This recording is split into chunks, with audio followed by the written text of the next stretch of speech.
Buenas tardes a todos. Muchas gracias por venir a este espacio tan especial y tan emblemático del Ateneo. Desde la sección de literatura os damos la bienvenida y sobre todo el deseo de que esta sea una velada inolvidable. Nos reúne aquí algo muy especial, que es hablar de Rafael Cansinos Asens, que habiendo sido una figura absolutamente fundamental y además, ¿cómo podríamos decir?, que estaba en todas partes durante tantos años, durante casi 70 años de su actividad como literato, como persona de la cultura y de la vida madrileña, ha sido pues bastante olvidado, injustamente olvidado, para lo que realmente es. Hemos puesto que desde el Ateneo y desde la sección de literatura queremos siempre lograr que esto sea un espacio de debate, de reflexión y también de recuperación de voces que no tienen tanta en la actualidad, pues hemos elegido un motivo que es el 60 aniversario de la muerte de Rafael Cansinos Asens, muy en la línea de su actividad, porque normalmente se suelen celebrar otro tipo de números, pero con una persona tan poco común y tan poco acorde, digamos, a los convencionalismos, nos parece que el hecho de que sea un 60 es algo que va perfectamente en la línea. Por otra parte, el hecho de que sea en el Ateneo, ahora de ello hablaremos, pero también me parece muy digno de reseñar que estemos en la biblioteca, porque Rafael Cansinos Asens era una especie de biblioteca andante. Lo había leído todo, lo conocía todo, con 18 años ya también hablaba no sé cuántas lenguas, es decir, que estaría, digamos, en su salsa, estaría en su salsa. Bueno,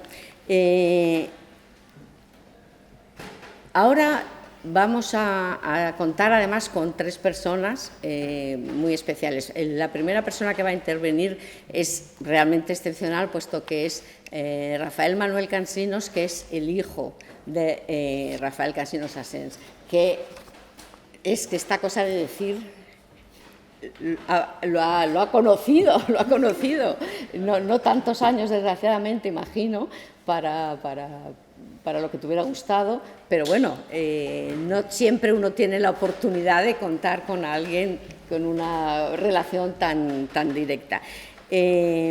Porque me gustaría que todos, me imagino, todos los que estáis aquí, supongo que sabéis bien, o más o menos, quién es Rafael Cansinos Asens, porque si no, probablemente no habréis venido. Pero sí que es importante recordar algunas de las facetas, porque era tan polifacético, era narrador, poeta, traductor, crítico, memorialista, escribía los diarios, era una persona con una capacidad de observación y de descripción impresionante, como ya he dicho, políglota, que yo no sé si tú lo sabes, cuándo y cómo había aprendido todas esas lenguas, es que es impresionante, ¿no? Que, por ejemplo, escribía incansablemente sus diarios pues en varias lenguas, hasta en árabe, pues así para practicar, ¿no? Entonces escribía sus diarios en diferentes lenguas, por lo que más se le ha conocido y que se ve su nombre todavía en la actualidad es por su faceta de traductor, que no era precisamente la que quizá para él era más ser un literato en la parte de la traducción, aunque le interesara, sobre todo era un trabajo, ¿no? Una parte, aunque fuera muy interesante, pero seguramente que todas las personas que estamos aquí hemos leído sus traducciones, porque lo tradujo también todo para la editorial Aguilar, desde Las mil y una noches hasta el Corán, Dostoyevsky, Goethe, bueno, absolutamente todo. Entonces, yo no voy a hablar tanto de él, voy a dar la palabra entonces a Rafael, que, bueno, además de esta vinculación que acabo de decir, personal, que es irrepetible, es editor, que es una gran gran tarea, editor de la obra de Rafael Cansinos Asens y fundador de la Fundación y director también, y también de la editorial Arca, ¿no? Nos va a hablar, se va a centrar en el periodo 1900-1905, en el que un Cansinos veinteñero apareció aquí en el Ateneo y va a leer algunos fragmentos también inéditos. Así que, sin más preámbulo, a ti la palabra. Bueno, ¿qué hablo? ¿Por aquí o sí, por aquí? Como quieras. ¿Cómo se oye mejor? bien, Preguntemos ¿no? al público. Bueno, esto de tocarme, les contaré antes de empezar una cosa que me sucedió una vez con Jorge Luis Borges, que es lo más loco que me ha pasado en mi vida. Ustedes imagínense lo que es conocer a Jorge Luis Borges. Él me conoció a mí de niño porque visitaba a mi padre y tal, pero yo fui a verle tendría yo 19, 20 años, y fue un auténtico disparate. Es decir, el mundo al revés. Yo iba a ver el gran genio de la literatura, que eran los años 80 y ya era una figura universal, y ya les digo, el mundo al revés. Es decir, él estaba más emocionado de estar conmigo que yo con él. Se lo digo así sinceramente. Luego creo que Fernando nos va a hablar de Jorge Luis Borges bastante. Sí, efectivamente. Bueno, dicho esto, que es una anécdota nada más. Pero muy significativa. Bueno, quería agradecer lo primero al Ateneo de Madrid, porque es la primera institución que en este año 2024 se acuerda del escritor para conmemorar el 60 aniversario de su fallecimiento, como nos ha dicho Margarita. También nos agrada mucho que ahora, justo cuando empezamos a oír hablar del centenario de la generación del 27, se le recuerde en su calidad de vanguardista, porque la vanguardia en España no es solo la generación del 27. El espíritu de vanguardia arrancó en Europa con el nacimiento del siglo, se empezó a concretar en algunos países hacia el año 1910 y aquí en España en 1915, donde Cansinos fue un elemento determinante para el desarrollo de las vanguardias, jugó un papel importantísimo. Y fue cuando se consolidó su tertulia. Había dos tertulias simultáneas en aquellos días, una era la de Cansinos en el Colonial y otra la de Ramón Gómez de la Serna en Pombo. Me voy a quitar de esto porque creo que no sirve para nada, ni me oigo. Bueno, y como les decía, estas dos tertulias pues, fueron determinantes para el tema de las vanguardias, pero de todo esto hablará luego Fernando en su intervención. Yo me voy a centrar aquí en algo que sucedió 15 años antes, al inicio del siglo, cuando el joven Cansinos tenía 18, 19 años y comenzaba su andulear por Madrid, recién llegado de Sevilla. Les he traído un vídeo literario de los que es capaz de hacernos ver Cansinos con su brillante prosa. Recuerdo de aquel tiempo juvenil en el que ya se sentía fascinado por todo lo nuevo. Lector voraz de la literatura de su tiempo, de Pereda a Galdós, de Campoamor a Bécquer. El jovencísimo Cansinos, que vivía en Madrid finisecular, intuyó enseguida que aquel era un tiempo de transición en el que se derrumbaba el pasado de España y surgían nuevas voces, como las de Unamuno o Baroja, preocupados por la búsqueda de respuestas a los problemas identitarios y existenciales de la nación. Pero allí en ese marco había otros jóvenes, el marco este que conocemos como generación del 98, que estaban en otra onda completamente distinta. Que era la de la experimentación literaria y la búsqueda de nuevas formas de expresión. Eran los muy denostados modernistas, palabra que se utilizaba en sentido peyorativo.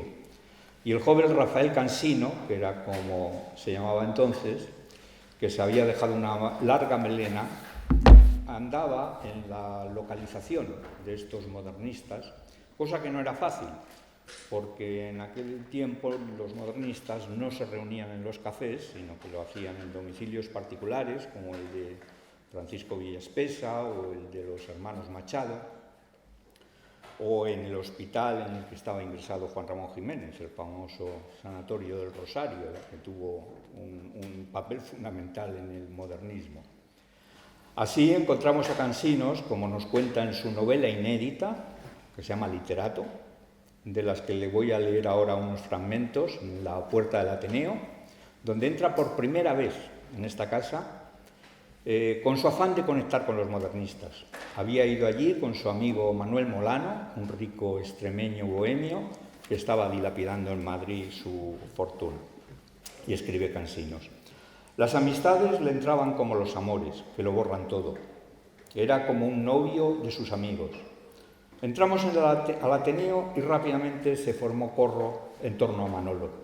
En la tertulia molanesca, cuando se erigían en el Comité de Salud Pública, presidido por Viriato Díaz Pérez, se anatemizaba todo lo viejo.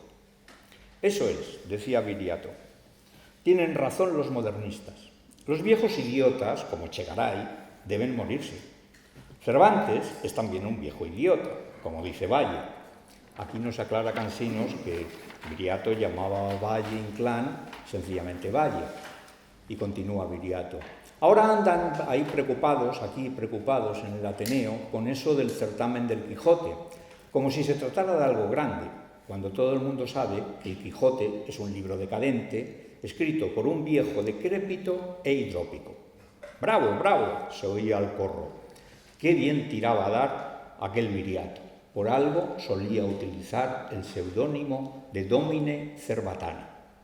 Con ese disparo has dejado manco del otro brazo a don Miguel, felicitaba a Manolo Molano. Qué gusto para el niño. Él en la novela se denomina a sí mismo el niño, que era como le llamaban en su casa. Qué gusto para el niño escuchar aquellos juicios rotundos, alternar con aquellos jóvenes sabiondos que habían devorado toda la biblioteca del Ateneo y hablaban en el salón de actos y se las tenían tiesas con Menéndez Pidal y con Builla, y ponían a veces en apuros al presidente, aquel imponente don Segismundo Moret. A instancias de los Molano asistió, pues, por primera vez a una de aquellas sesiones, sentándose, por especial favor, entre los ateneístas. Allí conoció a Pedro González Blanco, pequeño, ancho de hombros y de bigote recortado, escéptico y cínico, con su chicote de puro en la boca y sus pulgares en las sisas del chaleco de fantasía. Aquella noche pudo ver el literato lo que era una sesión del Ateneo en realidad, y no según las reseñas que después publicaban los periódicos, redactadas por Teodoro, el conserje, según me explicó después Perico.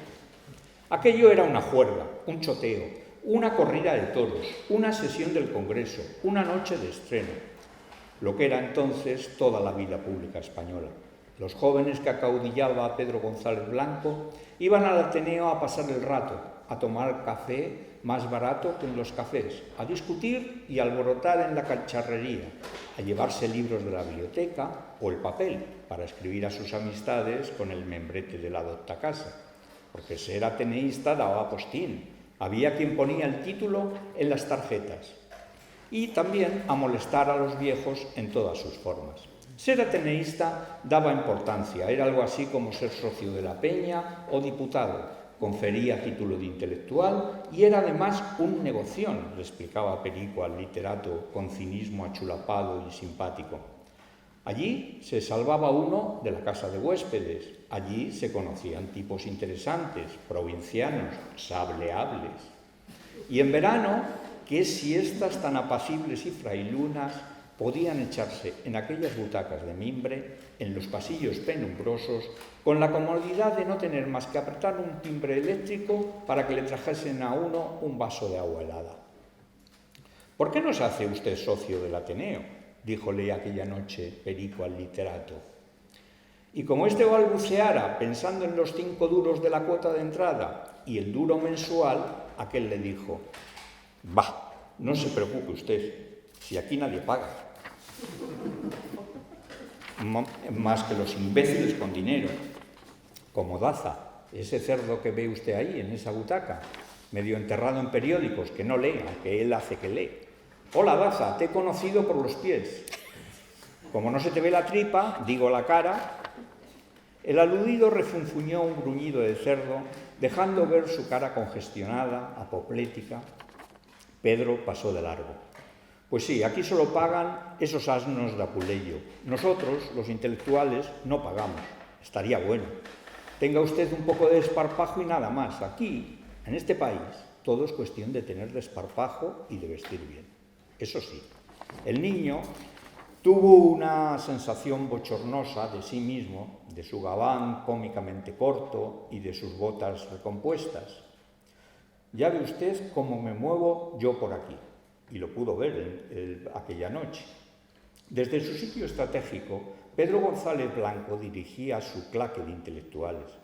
En cuanto un orador se extralimitaba un poco y comenzaba a divagar, empezaban las tosecitas, que se iban extendiendo como un contagio fulminante de gripe, cada vez más numerosas y fuertes hasta apagar la voz del preopinante. Surgían las protestas, los viejos reclamaban orden, se oían voces exculpatorias de hipócrita inocencia. Pero ¿yo qué le voy a hacer? Toser no está prohibido por el reglamento, aquí se ha tosido siempre. Entonces las risas se unían a las toses y adiós discurso. El incidente se repetía cada vez que un orador se dejaba arrastrar al énfasis casteralino o empleaba un vocablo desusado, dándoselas de buena vista, o recordaba a los actores del teatro de Chegaray, profiriendo latiguillos engolados, fermatas y calderones oratorios, en los que se ahogaba, perdía el hilo y acababa desplomándose en el asiento sin dejar de gesticular.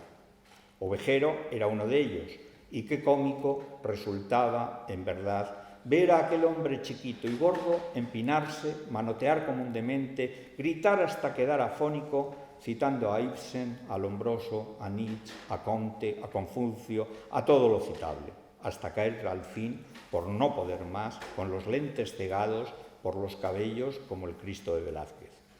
A Ovejero siempre le aplicaba a Perico la sanción máxima, el cencerro, la esquila que llevaba oculta en el gabán, nada más propio para un ovejero.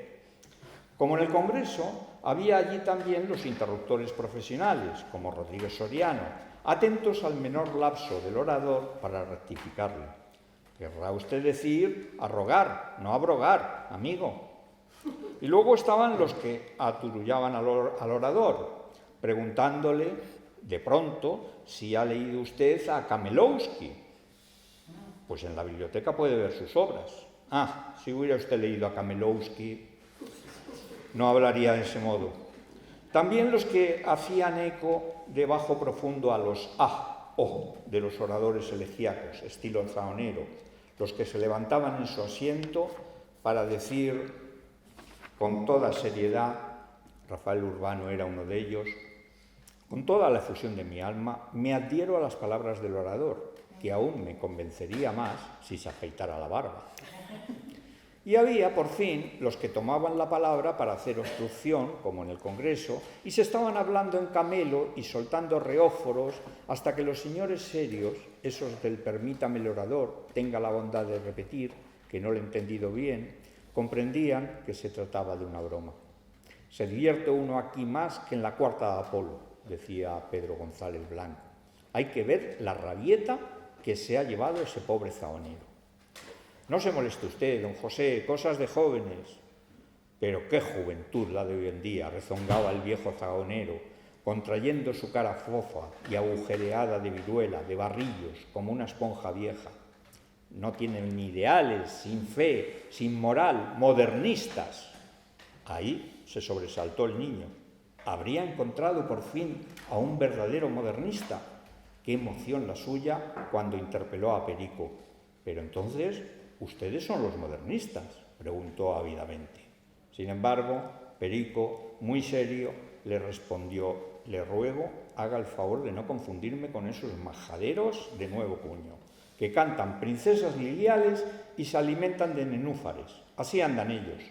Yo busco para el amor mozas de partido y para mi mesa el rosbif sangrando. Yo no soy ningún Villaspesa. El niño, muy colorado, le pidió perdón. Bueno, como ven ustedes, no había llegado el momento de que Cansinos localizara a los modernistas, aunque cuando publiquemos la novela ya verán ustedes que unas páginas más adelante es el propio Perico González Blanco el que le presenta a Francisco Villaspesa, que era amigo suyo, y ya conocido Villaspesa entra en contacto con los hermanos Machado, con Juan Ramón Jiménez, etcétera, etcétera. Creo que este texto es un buen retrato de aquel tiempo y que nos ayuda a entender de alguna manera cómo Cansinos, 15 años después, se convertirá en el adalid de las vanguardias en España. Pero bueno, esta es una historia que luego nos va a hablar de ella Fernando Rodríguez Lafuente. Y ahora pues les dejo con Ada del Moral, que les va a contar también cosas importantes. Gracias.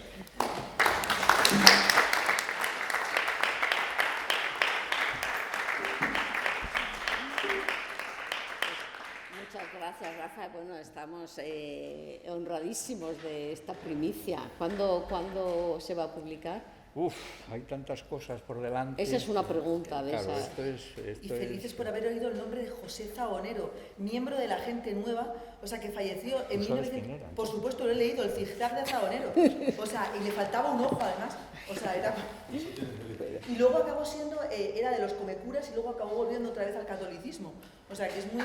¿Y cuándo dices que saldrá? Que queda tiempo, ¿no? Para esta de literato queda tiempo. Estamos ahora en otros proyectos. Ada nos va a hablar ahora del siguiente. Vale. Bueno, pues yo creo que con esto ya casi habría valido la pena. Pero ahora vamos a contar con la intervención de Ada del Moral, que además de ser licenciada en periodismo y doctora en estudios teatrales, ha publicado, ha sido de las pocas que últimamente que publicó algo cuando se cumplió un poco después de cumplirse los 50, algún texto con los 50 años de la muerte de Cansinos, y además muy recientemente también un artículo que, bueno, no se dan tantísimo, yo no es que siga la pista, pero me parece que es algo importante contar con alguien que, según confiesa, tiene la novela de un literato como libro de cabecera. Así que para mí, antes que La Isla del Tesoro. O sea, no sé si quieres esto. Yo voy a intentar, tengo bastante voz, no sé si a pelo me oís. ¿Sí? Los de atrás. Estupendo. Entonces esto me lo guardo aquí. ¿Se oye atrás? Por si en un momento determinado lo necesito.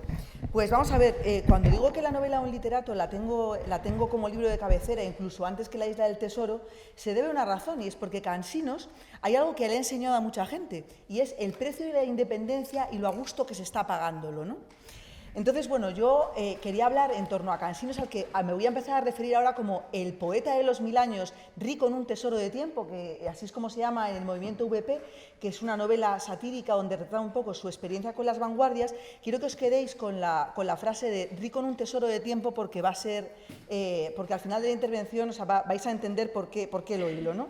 Entonces, yo quiero centrarme sobre todo en tres puntos fundamentales. En nuestro débito con Cansinos, como lectores y algunos incluso como autores, que es un ilustre excluido y al mismo tiempo, según su feliz expresión, es un vaso saltado. Un vaso saltado, podéis imaginar que es un vaso que tiene una grieta, entonces que en apariencia es inútil, pero es perfectamente útil. Esto es una expresión que utilizan sus diarios y yo la he utilizado porque considero, o sea, que puede definir cómo puedes estar herido, pero continuar siempre adelante, ¿no? Luego también quiero hablar un poco de su existencia en un mundo de mujeres y de supervivencia, como autor, como traductor y como demiurgo. Yo creo que primero voy a trazar un somero retrato de Cansinos, que es un hombre que nace en un universo completamente femenino. Nace junto a su madre, están sus hermanas, están sus primas, están sus conocidas, sus desconocidas, sus amantes, sus compañeras, o sea, y finalmente su mujer. ¿Qué es lo que sucede? O sea, que Cansinos es uno de los pocos hombres de su época, al igual que le pasa a Dicenta, que es capaz de reconocer también en la mujer un deseo sexual, o sea, que de alguna manera la hace ser víctima de los tópicos, o sea, que sobre ella circundan. O sea, es como que de alguna manera, o sea, están presas y él entiende su prisión porque es en cierto sentido la prisión que a él le atenaza. O sea, es como que hombres y mujeres arden por dentro y, bueno, en un momento determinado pues pueden encontrarse. Las entiende como seres complejos, a las que muchas veces se pretende encerrar en el molde de niñas eternas, y apoya su liberación, aunque a veces le dé miedo, y es testigo de cuánto les cuesta. Yo insto siempre a todo el mundo a que lean en la novela de un literato cómo Carmen de Burgos se desenvuelve mientras tiene que hacer todas las tareas como madre, como ama de casa, como mujer separada, como esposa, como amante, y luego además todas sus tareas como escritora y como gran periodista, y cómo le cuesta. Entonces, yo creo que una cosa que es interesante es que él respeta sus secretos y está aliviado de tener los suyos. No las juzga y además también las vive como víctima. Y voy a poner un ejemplo. Cuando en el diario de 1933, de 1943, que yo recomiendo vivamente, si no lo habéis leído, que le echéis un ojo porque es el mejor testimonio que hay de la posguerra española, en un momento determinado él tiene una novia, Josefina, con la que tiene una relación ya de muchos años, y su hermana Pilar está muy enfurecida porque ella piensa que ha dejado pasar a un pretendiente, y entonces se venga en su hermano acusándole y le dice, porque tú que tienes una vida sexual, tú que sales, tú que entras, y entonces en un momento determinado está tan rabiosa que le muerde el cuello, pero literalmente así, ¡ah! Entonces, ¿sabes? Es un momento, ¿sabes? Que dices, Dios mío, yo nunca había leído una cosa igual, pero él entiende esa frustración, ¿no? Y no quiere ser verdugo de ella. Así que, de alguna manera, toda musa esconde un animal herido, toda novia alguien que huye, toda mujer un cosmos de rebeldías y contradicciones con la que en un momento determinado puede unirse a los hombres, que están más o menos en sus mismas circunstancias. Entonces, bueno, digamos que este hombre, que es muy tímido e irónico y que hasta, diría Rimbaud, que muchas veces perdió su vida por delicadeza, nunca dejó de ser testigo, lo cual, a pesar de la fama de cobarde que muchas veces se le ha atribuido, también le hace poseedor de una rara valentía, porque tiene miedo, pero él siempre continúa. Y así, de esta manera, traduce el siglo XX a los lectores con modelos del XIX, pero jamás abandona la idea del flujo continuo, de evolución de las corrientes artísticas. Nada está roto enteramente. Para él no existe, ya en un nivel avanzado, de su prosa y de su pensamiento, una ruptura exacta entre lo viejo y lo nuevo. Y su compromiso con la actualidad siempre se nutre de una mirada al pasado, para no olvidar de dónde venimos. Y esto de alguna manera le ha salvado de la caducidad. Él tiene una frase que me hace mucha gracia cuando dice, porque para los poetas viejos yo era el futuro, pero para los nuevos era un bardo de tiempos remotos. Su ideología, más allá de que él pudiera identificarse en un momento determinado con los republicanos, sobre todo es la cultura en libertad. Y no hace la diferenciación entre la alta o la baja cultura. Él se ciñe a la calidad de la obra. Luego voy a pasar a hablar un poco de lo que pasa tras la guerra civil. Él es depurado por ser judío, llevar una vida rara, se le impide firmar. Luego, además, durante el cerco de Madrid, también fue acusado de falangista, que no le faltó de nada al pobre, ¿no? Pero luego, aparte de no poder ejercer su profesión de periodista en un momento determinado, en 1943 ya literalmente se le elimina de las portadas. Ya Cansinos es el traductor colosal y al mismo tiempo invisible. Entonces hay gente, Otero Sanz, que es uno de sus estudiosos, que dice que desde ese momento decidió vivir como el gran olvidado de sí mismo. Y yo pienso que nada más lejos, porque su venganza, que es minuciosa y alegre, consiste en seguir escribiendo y traduciendo. Que de alguna manera a la depuración de la que es víctima responde, con libros que han sido póstumos, la novela de un literato y sus diarios. Y que además tiene una ruptura con su propia forma de escribir, anterior a la guerra civil. Y luego, a la sublimación de la que es víctima por parte de la España franquista, responde de una manera sumamente inteligente, y es componiendo un canon cultural a través de la traducción. Ahí te metes esa. Que de alguna manera, le silencian, pero él continúa. Entonces, ¿qué hace? Él se empeña en traducir integralmente un montón de autores, a Balzac, Flaubert, Goethe, Dostoyevsky, que siguen todavía, porque sus aparatos críticos se han convertido en un momento determinado, ya no es que sean clásicos, sino que son traducciones patrimonio, como dice una de sus estudiosas, que es Carol Fillier. Pero bueno, decía Borges en un momento determinado que estar ante Cansinos era como estar ante todos los libros del mundo. Y esto tiene una explicación. En un momento determinado Cansinos se da cuenta de que no existe solamente el idioma español, y dice, Dios mío, tengo que conquistar todos los idiomas que pueda para no ser nunca un analfabeto ante ningún libro. Entonces, esta es una de las razones por las que él en sí mismo es una biblioteca absoluta. Entonces, ¿qué pasa? Que él tiene una manía un poco por la glosolalia, o sea, el don de lenguas de los apóstoles, y al mismo tiempo tiene una contradicción, y es que él tampoco quiere dedicarse exclusivamente a la traducción, porque claro, él también tiene que pensar en su obra. Pero pronto entiende una cosa, y es que la traducción integra la literatura. ¿Y qué es el traductor? El primer lector de una obra. Entonces, bueno, ahí ya empieza a cambiar la cosa. Él empieza traduciendo en 1906 el libro de Journey to England de Emerson, que es para la España moderna de Lázaro Galdeano, y también y en la Biblioteca Nueva de Ruiz Castillo.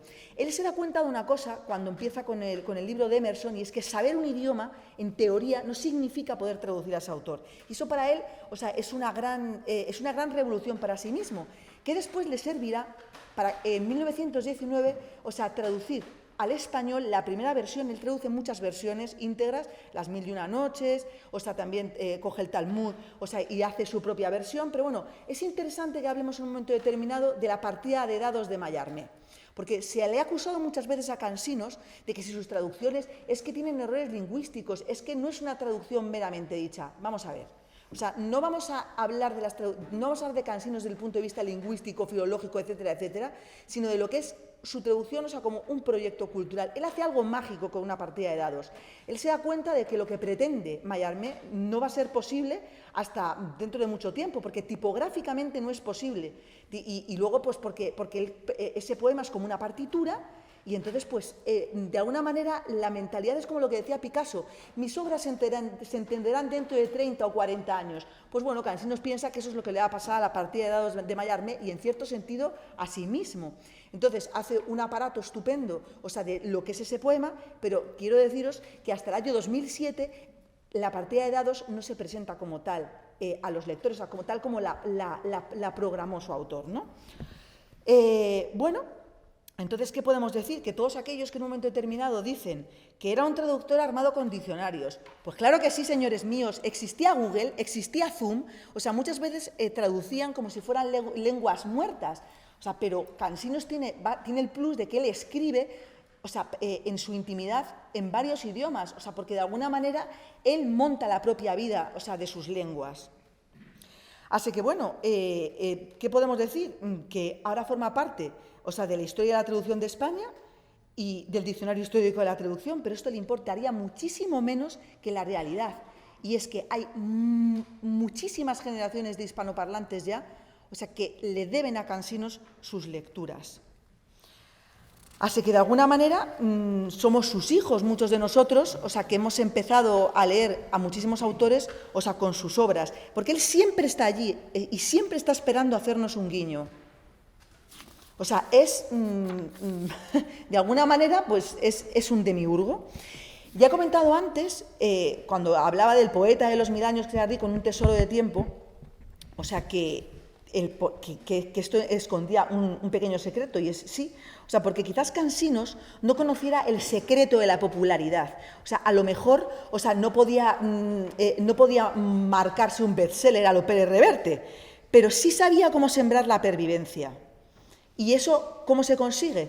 Pues porque él tenía un don, tenía un genio especial, pero además sabía, o sea, que nada, o sea, el reloj de la creación de alguna manera debe marcar siempre una hora incierta. ¿Qué significa lo de la hora incierta? Tú no puedes decir esto es la modernidad aquí y ahora porque lo digo yo. O sea, de alguna manera él se va dejando guiar como un pez, o sea, en el proceloso mar, o sea, de ese universo creacional.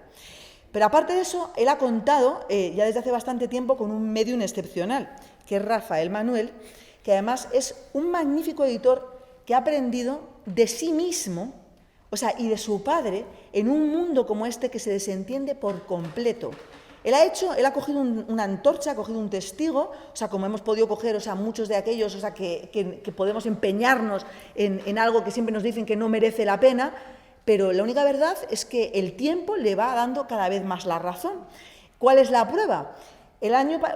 Este año, o el año pasado más bien, o sea, se publicó el diario 1943, que os he hablado antes, o sea, como del mejor testimonio de la posguerra española. Ahora viene 1944, que tampoco se os ocurra perderlo, porque ahí os enteraréis, o sea, de un universo, o sea, que pocas veces ha sido retratado y que tiene un lema que a mí me fascina, que es ¿cuánto separa una escalera? Quiero que os quedéis con él porque esconde mucha ironía cansiniana. Así que, bueno, ya un poco para cerrar mi intervención a gritos, que espero que haya podido llegar al final, tengo que decir que, siguiendo un poco las historias crísticas de la materia de Bretaña y del rey Arturo, Cansinos es el caballero puro y es el caballero impuro. O sea, es Perceval y al mismo tiempo es Galahad. Y ya, desde el otro lado, desde esa especie de inexistencia, existencia en la que está, es una suerte de mago, si quieres un mago Merlín, que está latiendo en los sueños de los lectores, en los sueños de los curiosos, que son sus iguales y sus afinidades selectivas. Y para eso trabajo siempre, porque una cosa que caracterizó a Cansinos y le sigue caracterizando en esta especie en esta eternidad que de alguna manera ha conseguido, es su generosidad. Él sabía que la misión del discípulo era traicionar al maestro, pero él sigue ahí, porque, como he dicho antes, sabía muy bien lo que merecía la independencia. Se pagaba un precio, pero también se conseguía un éxito. Y ya está. Muy bien. Fernando de la Fuente, que conocéis bien, ha sido director del Instituto Cervantes en mucho tiempo, director de ABC Cultural, es decir, que de las cuestiones literarias sabe mucho, y que actualmente es el director del Máster de Cultura Contemporánea del Instituto Universitario Ortega y Gasset y presidente del Consejo Editorial de Revista Occidente. Ha trabajado mucho sobre este aspecto de las vanguardias y nos va a deleitar. Yo sé que es lector desde hace mucho tiempo de Cansinos y ahora nos va a hablar sobre todo de las vanguardias y también que ya ha salido en todas las intervenciones de la admiración que sentía Borges por nuestro autor. Muy bien. Yo también, si me permitís, voy a hablar sin micrófono, no tan bien como Ada, pero lo voy a intentar. La verdad es que cuando he estado escuchando ahora a Rafael ese recuerdo de la entrada de Cansinos en el Ateneo, lo primero que he recordado es que hace en este momento 44 años que nos hicimos socios algunos de los que estamos aquí, entre otros Beatriz, Margarita, Juan Carlos Garrot, Alfonso Lucini, y que veníamos aquí todas las tardes. Pero lo divertido lo he recordado también porque todo lo que ha contado Rafael, que narra Cansinos, nosotros en cierto sentido lo vivimos durante esos años. Podría decir, si me permitís el chiste, que hemos visto cosas en el Ateneo que ni el replicante de Blade Runner habría visto en su vida. Es decir, por las asambleas que ha habido aquí, por las intervenciones que había. Y también recordar que lo de Cervantes era una retórica ya, porque la primera conferencia que da César González Ruano en el Ateneo es sobre Cervantes, le pone a parir y es muy divertida la crónica que hace el redactor de ABC al día siguiente, porque el titular era buenísimo, ponía: al señor González no le gusta Cervantes. Es decir, que como decir, ¿qué nos importa lo que diga el señor González, ¿no? Bueno, sí, voy a hablar un poco, pero como fogonazos, ¿no?, de la relación de Cansinos con las vanguardias. Es curioso porque Cansinos es contemporáneo de Ortega, prácticamente. O sea, Cansinos nace en el 82, Ortega nace en el 83, Ramón nace en el 88. Otro personaje curiosísimo es Guillermito de Torre, que es más joven, que nace en 1910, y el cuarto, y de este cuadrilátero de la vanguardia en Madrid, el cuarto es el chileno Vicente Huidobro, ¿no? Estos cuatro forman prácticamente lo que es el ajetreo de las vanguardias un tanto vocingleras que empiezan con el manifiesto futurista de Marinetti en 1909, que Ramón tiene la insensatez de publicar en la revista de su familia, Prometeo, y que, lógicamente, en el Madrid de 1909, y hablando en el manifiesto futurista de Marinetti, que un coche de carreras es más bello que la victoria de Samotracia, lo pusieron a parir. O sea, hicieron una exposición más o menos futurista en lo que hoy es el Corte Inglés de Preciados, y no dejaron, ahí la raza estaba en plena actividad, porque no dejaron un cristal sano al ver las pinturas futuristas, ¿no?, de Ramón. Pero lo interesante es que estos 4 nombres son los que van a marcar la irrupción, digamos, de las vanguardias, lo que se denomina hoy las vanguardias históricas en Madrid. Pero la clave es que, como bien señaló Bonet en este libro que podéis ver aquí, el movimiento VP, que fue el principio, si Rafael no me corrige, de la recuperación de Cansinos en 1978, es la primera edición de este libro en Hiperión. El prólogo de Juan Manuel Bonet, que es uno de los primeros que se dedica a recuperar figuras junto con Andrés Trapiello, lo define como el más ilustre de los raros y olvidados, ¿no? Ahí señala, no es casualidad que en 1918, cuando está Huidobro en Madrid, Cansinos publique una novela que lleva un título absolutamente maravilloso, que es El divino fracaso, ¿no? Y que en este libro que veis aquí, el movimiento VP, o podría ser el movimiento ultraístas poetas, es de 1921. Lo más curioso de Cansinos, la mayor inteligencia, que es lo que le fascina a Borges de Cansinos. Borges fue muy, vamos a decirlo suavemente, yo le conocí también en Buenos Aires, pero Borges, voy a decirlo en términos porteños. Fue muy malevo con determinados autores, ¿no? Sobre todo con sus 2 maestros, que son el argentino Macedonio Fernández y el español Rafael Cansinos Asens. Y de los 2 aprende o descubre o lo ve, más o menos, con una inteligencia literaria extraordinaria, los caminos por los que va a tomar. De Macedonio aprende la dimensión onírica de la literatura y otra cosa que Borges va a repetir continuamente, y es que la literatura es literatura sobre literatura, que siempre estamos repitiendo los 4 o 5 metáforas desde los griegos, ¿no? El amor, la pasión, los celos, el poder, la traición. Y de Cansinos, sobre todo, lo que descubre, ya se ha dicho en cierto sentido, es el cosmopolitismo, es decir, el romper las fronteras, sobre todo, no, más que lingüísticas, que también, romper las fronteras desde el punto de vista de abrir el campo, de abrir el mapa. La inteligencia de Cansinos, que es otra de las cosas que Borges se lleva a Buenos Aires cuando se reúne con los jóvenes ultraístas, porque Borges, gracias a Cansinos, lleva el ultraísmo a Buenos Aires, ¿no? Otra de las cosas que descubre Cansinos, anticipándose, y esto sí que es verdaderamente relevante, si me permitís, anticipándose a Jean Cocteau. Jean Cocteau en 1925 publica algo que se ha llamado La llamada al orden. Es decir, oye, dejaros ya de coñazos, de onomatopeyas, de poemitas en no sé qué, hay que mantener, o sea, esto puede ser esa feliz conjunción que ha sido la literatura siempre, y sobre todo desde lo que llamó Octavio Paz la tradición de la ruptura, es romper con la generación anterior, pero mantener un pozo de tradición y de innovación, ¿no?, que es lo que se ha llamado después tradición y vanguardia. Y eso Cansinos lo anticipa de una manera genial en esta novela.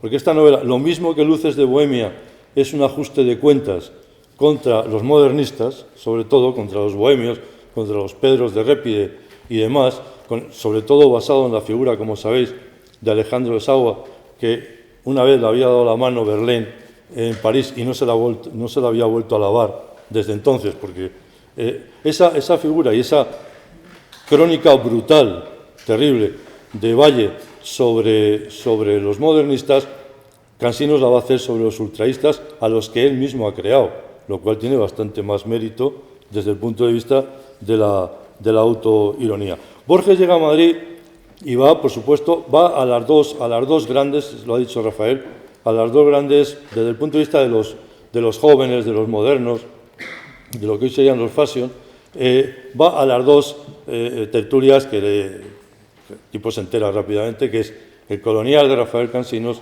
y el Pombo de Ramón Gómez de la Serna. Pero rápidamente deja de ir a la de Ramón, porque la de Ramón le resulta verbenera, un poco, decía, hay un momento, después de la Guerra Civil, cuando está exiliado Bergamín en Chile, dicen, es que ustedes los españoles son muy fanáticos. Y Bergamín, que tenía una mala baba tremenda y muy inteligente, le dice, no, perdone, los españoles no somos fanáticos, los españoles somos fonéticos. Entonces, no, la clave es que a Borges no le gusta lo fonético, viene de Ginebra, donde ha traducido, con la traducción de los primeros expresionistas alemanes, que es una cosa que a Cansinos le fascina, porque también se lo publican, y le gusta más el tono, si queréis, irónico, discreto, distanciado, y no la cosa esta de los sábados por la noche en Pomo, que por otra parte debían ser muy, muy divertidas. Hay en las vanguardias, esa vanguardia en Madrid, ¿no? Primero, ya sabéis que el término vanguardia viene de que casi se marca en la Primera Guerra Mundial, porque es la vanguardia, que va los primeros que van por delante del resto del ejército, ¿no?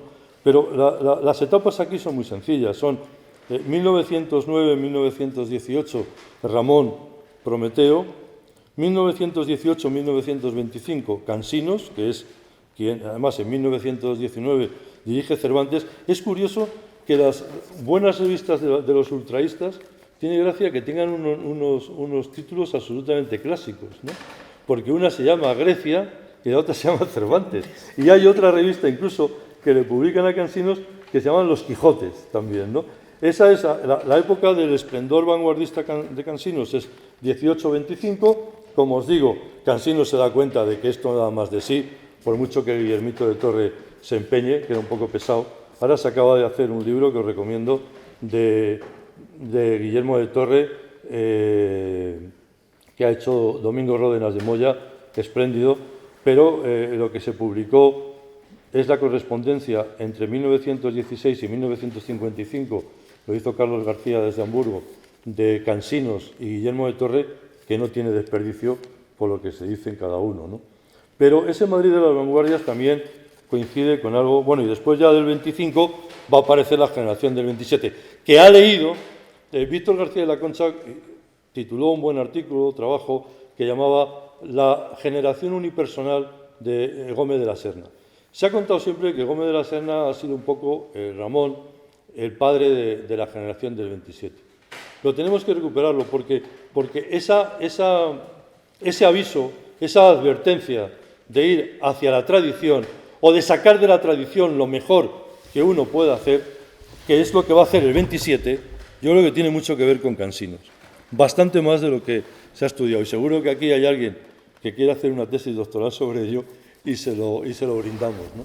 Porque el homenaje a Góngora que se hace, tú anunciabas el centenario del 27, el homenaje a Góngora que se hace al lado del surrealismo, que está en ese momento, es el último ismo que ha aparecido, tiene mucho que ver con esa llamada al orden de Cocteau y con ese giro que hace Cansinos en 1921, incluso antes de Cocteau.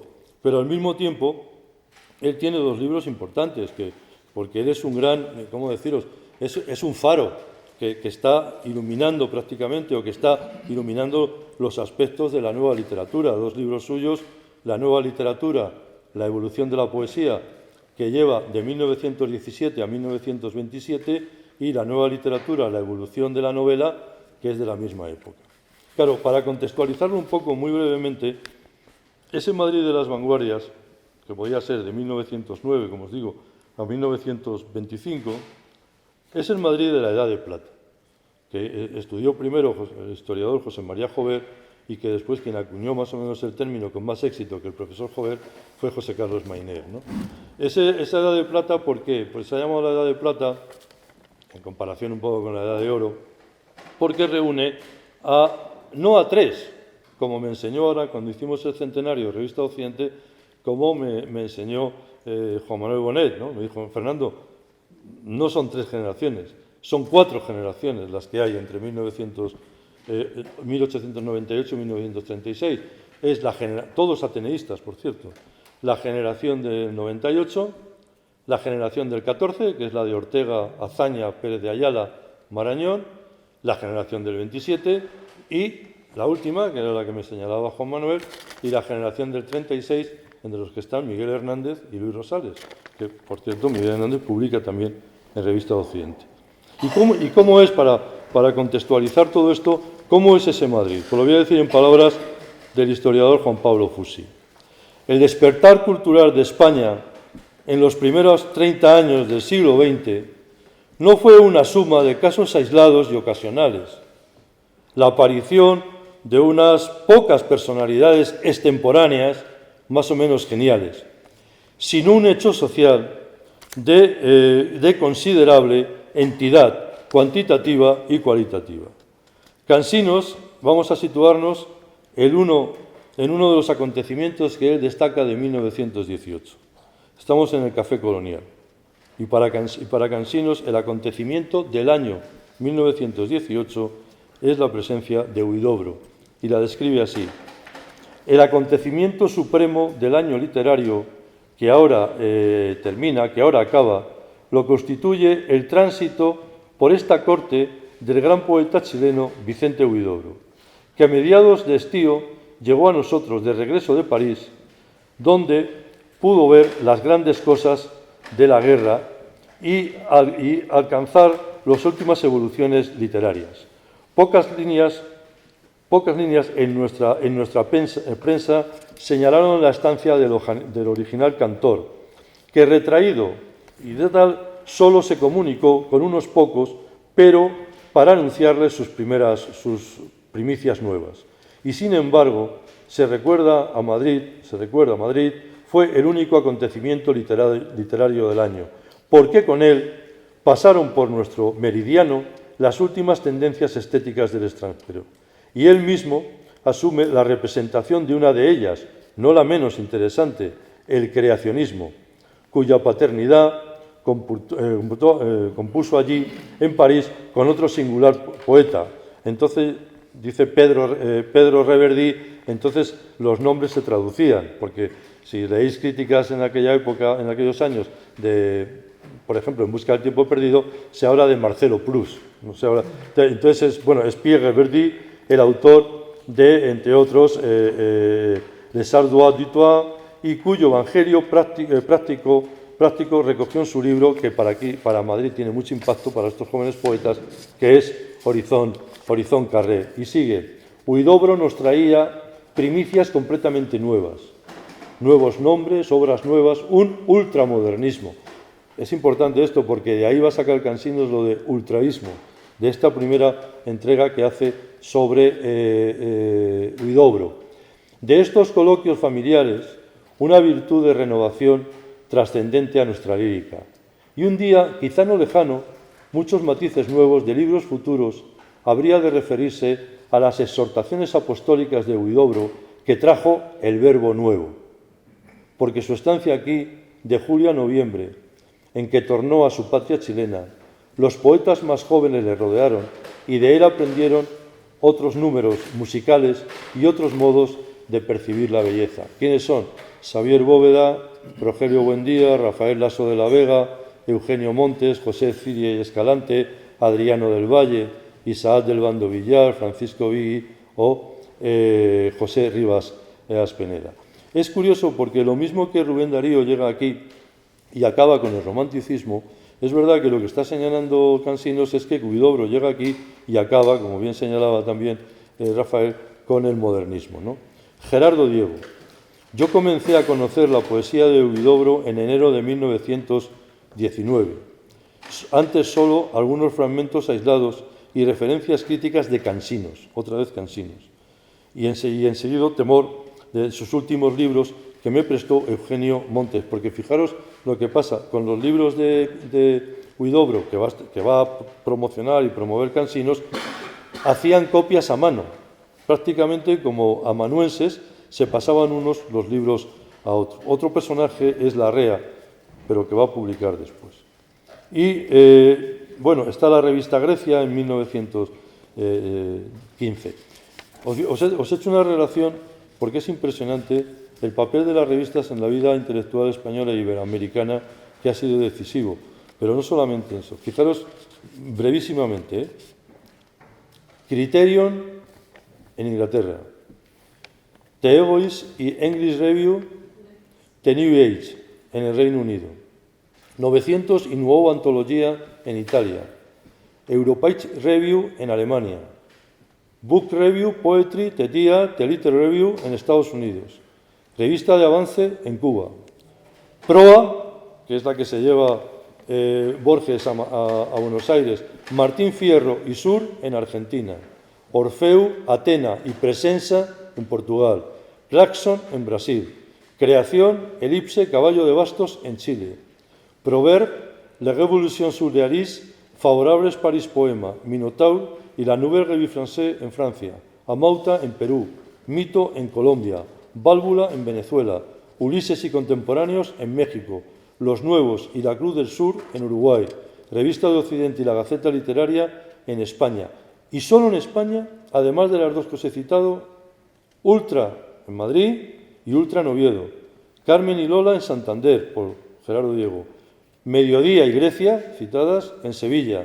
Papel de Aleluyas en Huelva. Gallo, que lo hace Federico, en Granada. Parábola en Burgos. Al Voltaic en Barcelona. La Pluma, que la dirige Azaña, en Madrid. La Mit de les Arts en Barcelona. Hermes en Bilbao. Trozos en Barcelona. Alfar en La Coruña. Cruz y Raya, que lleva Bergamín, en Madrid. Gaceta del Arte en Santa Cruz de Tenerife. Litoral, que todavía se sigue publicando, en Málaga. Caballo Verde para la Poesía, que la hace Neruda en Madrid, que la quería llamar Caballo Rojo para la Poesía. Y creo que fue Manuel Alto Laguirre el que le dijo, hombre, Pablo, tampoco hay que pasarnos, llamar a Caballo Verde, porque esto ya de rojo suena demasiado, ¿no? Verso y prosa en Murcia, Meseta Valladolid, Manantial en Segovia, ¿no? Y es lo que ha dicho muy bien José Carlos Mainer. Todas las españolas, me refiero, y las latinoamericanas también, tienen, cito a Mainer, un tono ecléctico entre la modernidad cosmopolita y el endeudamiento a lo racial, ¿no? Por eso yo creo que después hay una gran discusión entre quién es el protagonista o el padre de las vanguardias, sobre todo entre Guillermito de Torre y Huidobro, ¿no? Porque Cansino ya se sale de esa batalla. Yo recomiendo de este libro, he hecho algunas calas nada más brevísimas, ¿no? Pero primero, ese concepto que Cansino ve muy inteligentemente del concepto de vanguardia como concepto totalitario, que hoy se está revisando. Es decir, en el sentido de que la vanguardia es exclusiva. No existimos nada más que nosotros, todo lo demás es mierda. Que tiene mucho que ver, y esto ya es más peligroso, con la irrupción de los totalitarismos políticos con los que coincide. De hecho, Marinetti, creador del futurismo, es un fascista redomado. Los futuristas rusos empiezan a ser grandes revolucionarios hasta que llegan las rebajas con Lenin y Mayakovsky se pega un tiro, lógicamente, porque ya no tengo aquí nada que hacer, ¿no? Pero es interesante, joder, que lo escribe en 1921, en la página 2 del movimiento ultraísta, ¿no? La crítica al engolamiento del modernismo. Bueno, la crítica a la Academia de la Lengua, página 128, es efectivamente como para no entrar en tu puta vida en la Academia. Pero es extraordinaria. O sea, yo creo que ahí coincide con Ramón. Ramón dio una conferencia en lo que era el Palacio de la Prensa, que está en Callao, el antiguo, y después se va a dar una conferencia al Circo Price. La conferencia Ramón la da desde un trapecio y la ha escrito en papel higiénico. Entonces, según va bajando el papel, va leyendo, ¿no? Y él dice una cosa que era verdad, ¿no? Dice, después de esta conferencia no voy a entrar nunca en la Academia, ¿no? Yo creo que Cansino, desde luego, página 128, leer esto si tenéis una mala noche, porque la vais a pasar maravillosamente bien. Después la transfiguración de los jóvenes. Después los estereotipos literarios, que empieza muy pronto, en la página 12. La parodia de Valle Inclán. Claro, si Valle Inclán se dedica a cachondearse de los demás, es normal que alguien se cachondee de Valle Inclán. Y entonces, página 231, ¿no? Después los regionalismos patrióticos, en fin, ¿qué hay que deciros ahora, no? Esto es miel sobre hojuelas, vamos, o sea, página 233, ¿no? Pero, ¿qué es lo que le fascina de la vanguardia? ¿Qué es lo que va a recoger Borges también? No todo, no compran el paquete, Compran lo vanguardístico, en el fondo, es el eje que lo vertebra, que es el sarcasmo, el cachondeo, el humor, la parodia, el no tomarse nada en serio y ni siquiera no tomarse en serio ni él mismo. Hay una cosa de Ramón que decía muy bien y que en estos tiempos ahora nos vienen estupendamente, que es, en la vida hay que ser un poco idiota, porque si no lo son solo los demás y no te dejan nada. ¿No? Esta forma de reírte de uno mismo también, que no es cinismo, por cierto, que no tiene nada que ver con el cinismo, y después, que es lo efímero de la vida y que anticipa, y en fin, yo estoy en la Fundación Ortega y Gasset hace 40 años, pero tampoco está mal decirlo, pero que Cansinos, en cierto sentido, se anticipa a la deshumanización del arte de Ortega, que es de 1925, y aquí ya hay bastante de ello, ¿no? Como se dijo, este libro es un verdadero calidoscopio por cualquier página que lo abráis, ¿no?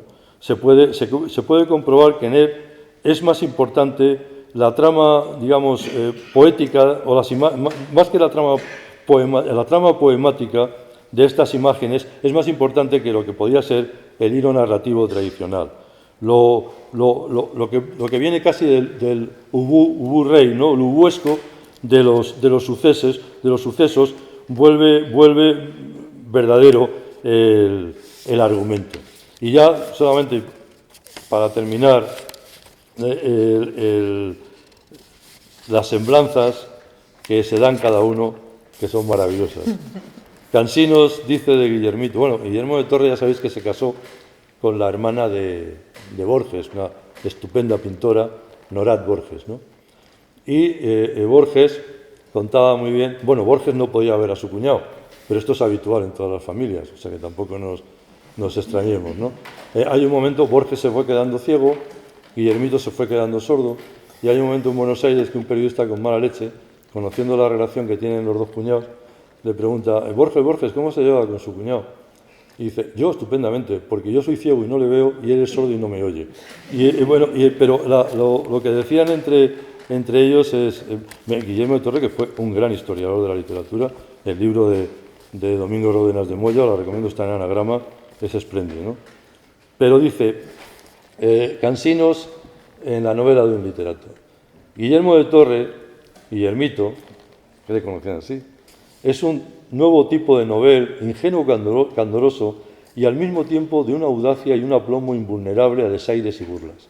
Pequeñito, vestido como un pollo pera, es el equivalente a pijo de hoy, con el pelo cortado a rape, unos ojos inexpresivos, unas orejas como ventiladores, qué cabrón, y un hablar gangoso debido a la nariz torcida y llevando bajo el brazo una carterita de colegial. Bueno, claro, que Guillermo de Torre, cuidado que aquí vamos a empatar, tampoco va mal en las literaturas europeas de vanguardia, ¿no? Dice, no se trata de zaherir humorísticamente a un espíritu tan evangelio como el de Cansinos Asens, sino de precisar netamente el papel que representó este gran estilista, príncipe de la generación B en el nacimiento de la generación C o ultraísta.